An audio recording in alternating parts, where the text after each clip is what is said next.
कांग्रेस विधायक सुरेश कुमार ने कहा कि भाजपा द्वारा सोमवार को गांधी चौक में किया गया विरोध प्रदर्शन सुपर फ्लॉप रहा।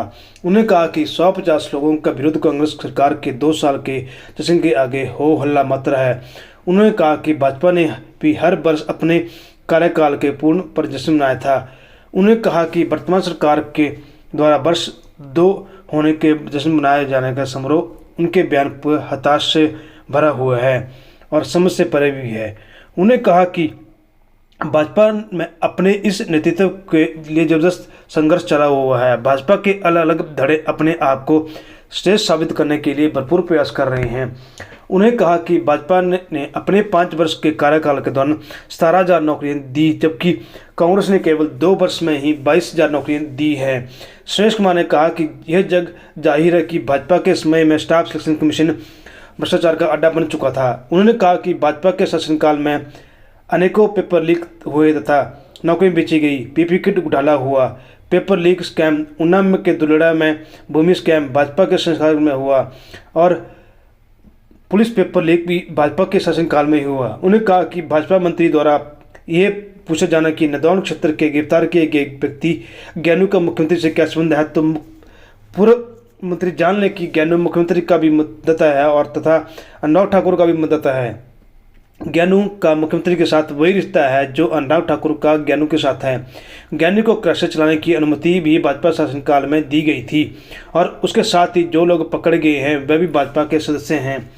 उन्होंने कहा कि शौचालय टैक्स को लेकर भी भाजपा के शासनकाल में टैक्स किए गए हैं। प्रदेश सरकार ने कहा कि ना ही सामान को बसों के लिए ले जाने के लिए टैक्स बुक किराया बढ़ोतरी हुई है। विधायक ने कहा कि भाजपा झूठ का दरिया है, बोलकर उन्हें गुमराह कर रहे हैं। उन्होंने कहा कि दिल्ली से हिमाचल भवन की नीलामी के लिए भाजपा का शासन जिम्मेदार है। उन्होंने कहा कि वर्तमान सरकार 2 वर्ष का उपलब्धि भर रहे हैं। 2 साल कार्यक्रम भी इन्होंने शिमला के रिज के ऊपर बनाया था, जिसमें आदरणीय अमित शाह जी आए थे। तो उसको भी स्पष्ट करें कि उन 2 सालों में भी इन्होंने कौन सा ऐसा बड़ा तीर मार लिया था कि जिसकी खुशी ये शिमला के रिज मैदान पे बना रहे थे।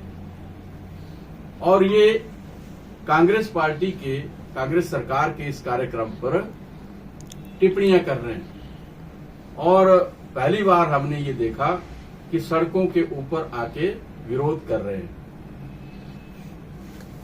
अब ये हम इनसे पूछना चाहते हैं कि आप अपने कार्यकाल में करोड़ों रुपए फूंक के इन कार्यक्रमों को करते रहे, जबकि आपकी उपलब्धि कोई नहीं थी।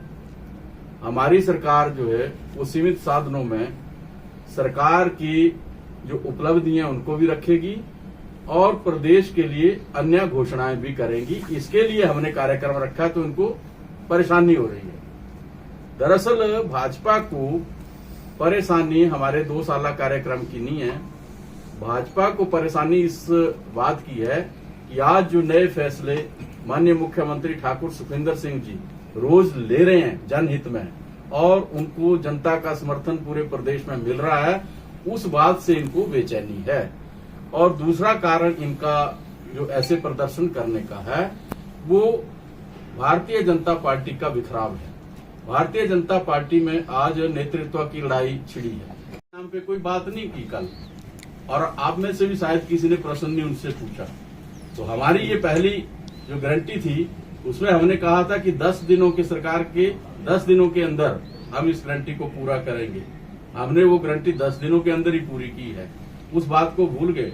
बाकी की जो हमारी गारंटियां हैं उनको चरणबद्ध तरीके से हमने पूरा करने के लिए कहा था। और हमारी सरकार जो है जो गारंटियां हमने दी थी उनमें से हमने 5 गारंटियां पूरी की हैं और बाकी की 2 गारंटियों की घोषणा 2 तारीख को 11 तारीख को हमारे माननीय मुख्यमंत्री जी कर रहे हैं। तो इस तरीके से जो गारंटियां हमने दी उसके लिए हमारी सरकार जो है वो वचनबद्ध है और उन गारंटियों को हमने पूरा भी किया और उसको और भी गारंटियां हैं उनको भी पूरा हम कर रहे हैं। विक्रम ठाकुर जी, आपकी सरकार में घोटाले हुए। पीपी किट घोटाला किसकी सरकार में हुआ था?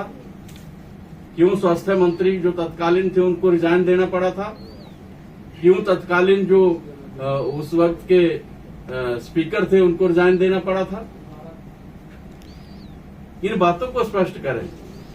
आज वो साफ सुथरे बन के ऐसी बातें कह रहे हैं, उनको अपने समय के जो घोटाले हैं उनके बारे में जनता को बताना चाहिए, उनके बारे में स्पष्टीकरण देना चाहिए, तब उनका नैतिक अधिकार बनता है कि कांग्रेस के बारे में कुछ कहे। कर्मचारियों के हित में काम किया, हमारी सरकार ने महिलाओं के हित में काम किया। मैं महिलाओं की बात इसलिए कहना चाहता हूं क्योंकि 1500 रुपए की बात हर बार करते हैं। हमारी सरकार ने 1500 रुपए देने का कार्य प्रदेश के अंदर आरंभ कर दिया है। मुद्दा कोई नहीं है, भाजपा के पास मुद्दा कोई नहीं है, और ये बिना मुद्दे के अपनी अपनी डफली, अपना अपना राग जो है उसको अलाप रहे। अब इन्होंने बात कही कि जमीनों के घोटाले हो रहे हैं। कोई घोटाला बताए, कौन सी जमीन का घोटाला किसने किया, उजागर करे उस नाम को। किसने किया? कांगड़ा के मंत्री ने घोटाला बताए, उसका कौन सा घोटाला किया? नाम लेके तो हम भी कह देते हैं कि उनके नाम ले देंगे कि उन्होंने भी घोटाला किया, लेकिन बताए कोई ठोस सबूत है उनके पास कोई घोटाला किया हो तो बताए उसका, ये और तथ्यों के साथ सामने आए। और जब हम तथ्यों के साथ आएंगे तो हम जो है फिर वो सारे रिकॉर्ड उनके सामने रख देंगे कि ऊना का जो हरोली डिवीजन है और वहां पे जो बल्क ट्रक पार्क का की प्रस्तावित भूमि है, उसके आसपास जो दुलैड़ वहां पे तहसील है, उस दुलैड़ तहसील में किस किस के नाम से रजिस्ट्रियां हुई वो भी रख देंगे हम। वो बताएंगे हम फिर किस किस के नाम से वहां पे रजिस्ट्रियां हुई हैं, किस किस ने बेनामी ली है, किस किस ने रिश्तेदारों के नाम पे ली है, किस किस ने अपने नाम पे लिए। ये सारे रिकॉर्ड जो हैं ये सरकार के पास भी होते हैं, हमारे पास भी है। हम तथ्यों के साथ बताएंगे। वो मात्र आरोप लगा रहे हैं, लेकिन हम तथ्यों के साथ बताएंगे कि फिर किस किस ने जमीनें कहां कहां पे ली हुई हैं।